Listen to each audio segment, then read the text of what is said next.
People do business with other people who believe the same things they do. Never lead with what you do. It commoditizes you. What do you do? Well, we sell life insurance.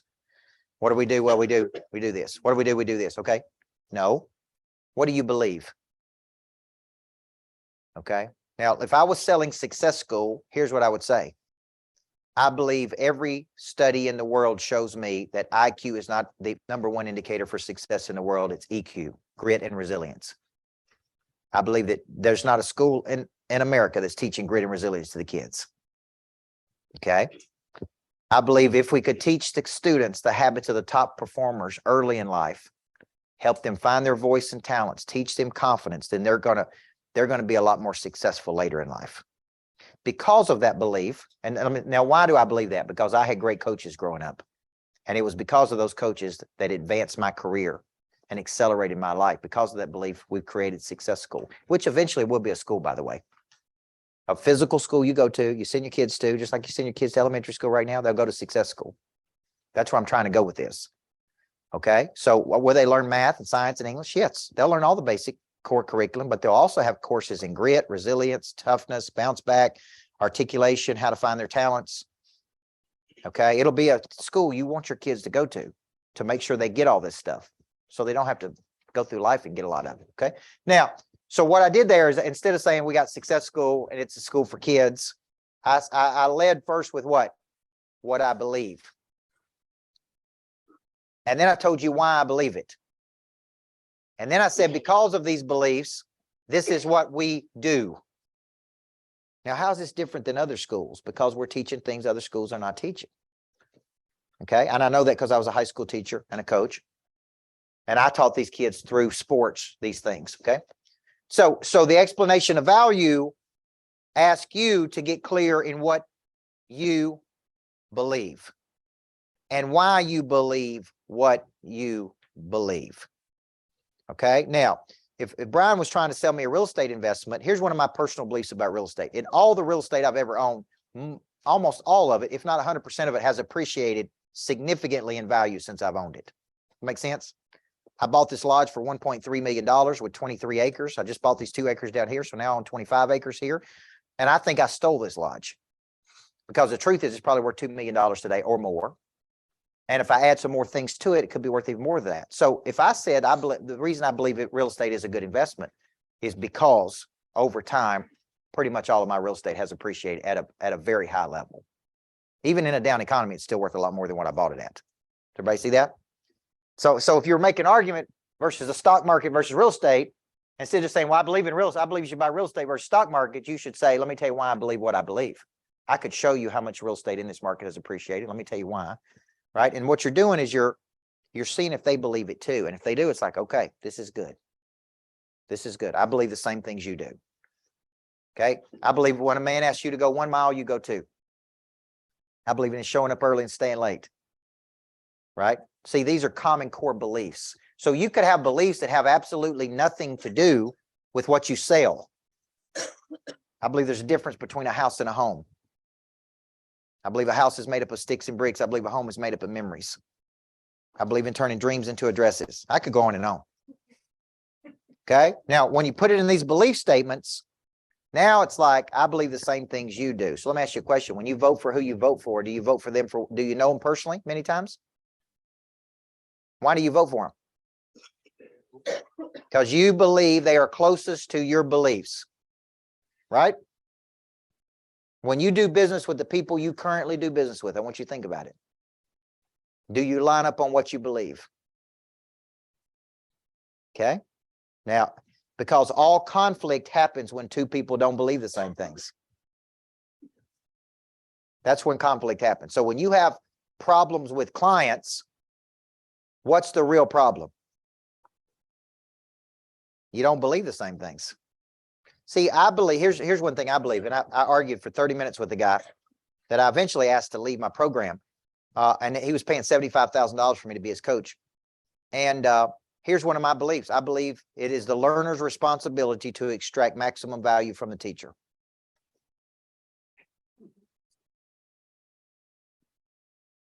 I said, look, I show up and coach, and I coach my heart out. You have not shown up. What do you want me to do? Here's a basic belief. I believe in seeing things through to their logical conclusion. He's like, what do you mean? I don't even understand. There is no logical conclusion. I said, when you set a target and you achieve a target, that is seeing it through to its logical conclusion. I'm telling you, we argued for 30 minutes. I hadn't been that mad at somebody in a long time.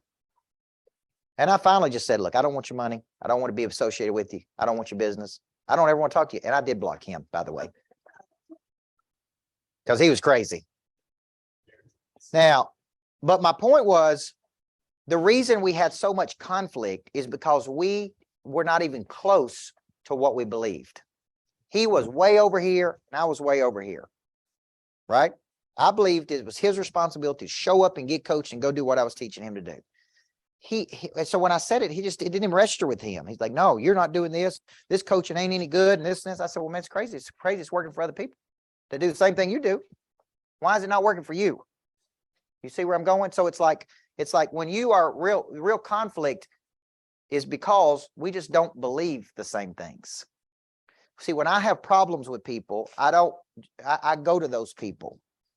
Okay. If I say, man, this is not working quite the way I thought it was. Maybe it's something I've done. Maybe I wasn't clear in my expectation. Maybe there's something I could do better. Can you help me with this? You see where I'm going? I don't lose my mind. I don't act crazy. I just calmly say, look, it's not quite working the way I want it to work. Can we work together to make this work? Because I've got an investment in this and we want to make it work. See, that's my personal belief when there's conflict. Okay. So when you think about your clients right now, think about the ones that when they call you, you don't want to take their phone call. And you look at the phone, you're like, oh my God. Right? Why? Because it's like, this is stress. Yeah. Why do we want to build a successful business? So we can say, we don't want to do business with you. Good luck. Freedom of time, freedom of money, freedom of relationship. See, if you generate enough money, you can say no to people. It's like, we don't have to have this deal. It's okay. We don't want to work here. So how many of you think you do a good job on this belief? And how many of you think you struggle in this belief? How many think you struggle when you explain your value? How many of you think you got a lot more value than you can articulate? So I would ask you to literally sit down. I was in a coaching program once, and he made us get up in front of the whole class. Here's our assignment. We had to go home that night, be like you doing a 2-day event or a 3-day event. We had to go home one night, and our homework assignment was to write 100 times what we do to help people.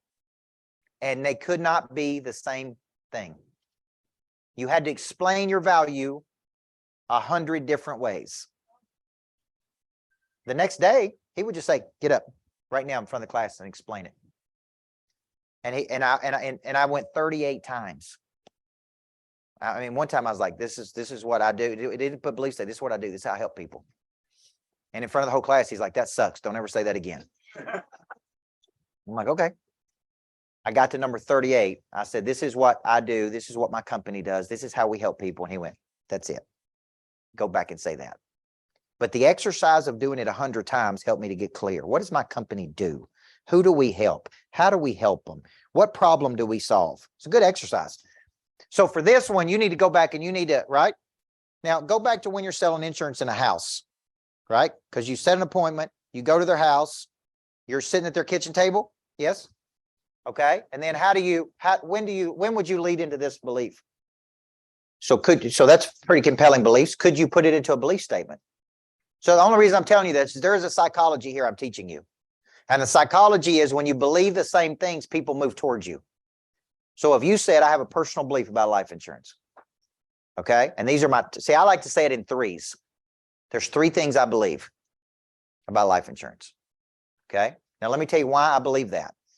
Now, when they start doing this right here, then what is their body language telling you? We believe the same. It seems like you and I believe the same things. It's good. Okay. So when I make an invitation, I'm going to invite you, right? We don't pitch people. We offer them. We invite them. I'm going to invite you to take an action, man, to cover your family. Nobody wants to be pitched. I'm going to invite you to take an action today. I'm going to offer you the ability to insure your family. to protect your legacy.